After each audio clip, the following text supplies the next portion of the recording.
Kukuha na naman ako ng parcel ng aking kaibigan. Wait, andito na daw si kuya. Sabi ko bumaba siya. Sabi niya sa akin ay magsama daw ako kasi malaki daw yun. Medyo ano daw yun, mabigat. I-check natin. Mabigat. Nakasasakyan na pala siya. Okay. Marami? Dito lang po ako, ma'am. Saan ba kayo mapunta? Okay lang bang iakit mo doon? Oo, papunta dyan? Okay lang. Sige lang kabayan ka lang. Dyan lang oh. Oo nga, ma'am. May tricycle po. Masabi ko. Sasabit ka dyan. Sige, patas ka na lang. Oo, sige. Ito na yung items mo. Ilang piraso to? Lahat yan, ma'am. Ang bigat. Okay, sige. Okay. Nag-usap na pa ako. Wait lang. Ilang item to? 7, no? Ito. Ay, hindi. Hindi. 6 lang. Bakit 6 lang? 7 ang sabi. 1, 2, 4, 5, 6. Sabi niya 7. Pinagsama niya yata, ma'am, yung iba. Paki-check mo muna yan. Patanong bakit 6 lang. Hello, ma'am. 7 ang usapan nilang items eh.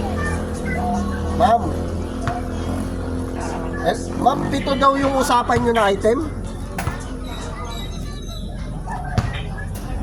Hello po. May maliit bang items dyan na pinagsama? Alin dyan?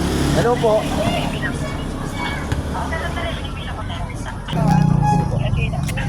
Bakit 6 lang to?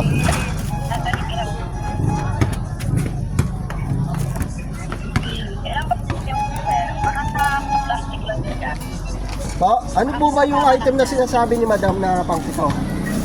Oo, paki-check. Kasi ang usapan 7 eh. Bakit ito, ma'am, yung... Ilan yan? Paki-angat mo nga lang kuya.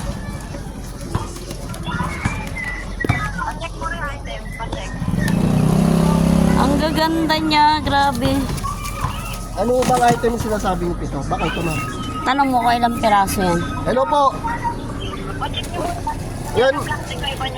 Ma'am, may chinecheck po siya. Check na ro, ma'am. Kasi hindi ko alam yan. Dapat alam niya kung saan yung pinagsama niya, di ba? Sinakay lang nila yan. Kaya nga, dapat alam niya kung alin dyan yung pinagsama nilang 2 item. Kasi ang sabi, 7. Ano po, ma'am, yung pinagsama yung item Oo. na pang 7? Ay, ito yun, ma'am, yung oven toaster. 2 yan? Ito. Okay, sige. Okay sige. na raw, ma'am. Okay na. Atras mo na lang dito kuya, tapos ipapasend ko yung pera.